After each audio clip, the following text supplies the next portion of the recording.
You're on your way home from a trip, and your itinerary hands you a 2-day layover in Abu Dhabi.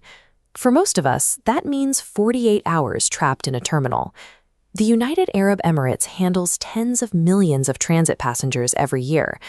Because of this volume, travelers often view the country as a high-efficiency waiting room between actual destinations.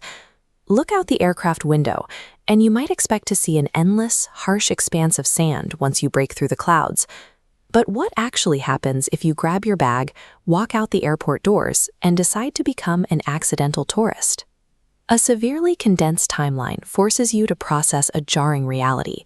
You are looking at a society building the future at breakneck speed, right on top of an ancient desert.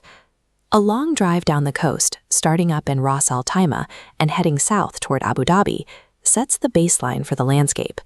The physical geography isolates the cities.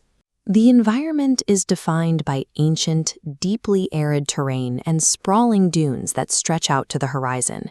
Yet pull off the highway, and that dry severity instantly gives way to quiet, lush shorelines. You find yourself walking down a green path toward calm waters. This heavenly bliss sharply defies the expectation of a purely urbanized, concrete-heavy nation. You have to feel this deep, ancient silence first. Without understanding the baseline emptiness of the natural environment, the absolute sheer scale of what they built next is impossible to comprehend. Then you arrive at the Sweihan facility. This map shows the Noor Abu Dhabi Solar Power Plant, the largest single-site solar facility in the world, generating an immense 1.2 gigawatts. Hitting that output requires enormous density, 3.2 million individual solar panels packed into the desert. The ambition extends vertically as well. The Burj Khalifa dominates the skyline entirely, dwarfing every neighboring skyscraper.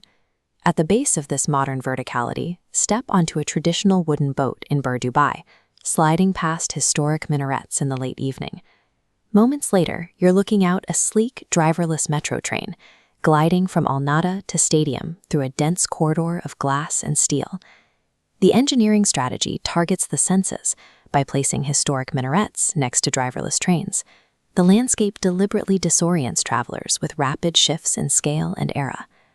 Amidst all that engineering sits the Louvre Abu Dhabi, an architectural marvel entirely dedicated to human artistry. The museum secured a formal agreement to carry the famous French Louvre name, instantly attaching global prestige to its halls. We can see this cultural pipeline in action here. The logistics involve renting and importing more than 300 individual, highly valuable historical artifacts directly from France. Trying to absorb this volume of history in half a day is practically impossible. A proper visit demands at least a full week. The aggressive importation of global history serves a specific purpose. It instantly establishes the UAE as a cultural epicenter, matching its massive technological footprint with an equally massive artistic one. The 48 hours vanish quickly. Soon you are boarding that final flight home to Calicut, closing out the layover. The initial expectation of a simple transit hub is gone, replaced by the stark realization that 2 days wasn't nearly enough time. You've experienced a deliberate collision of serene ancient sands, record-breaking modern power grids, and heavily imported global culture. A brief layover here is a critical opportunity.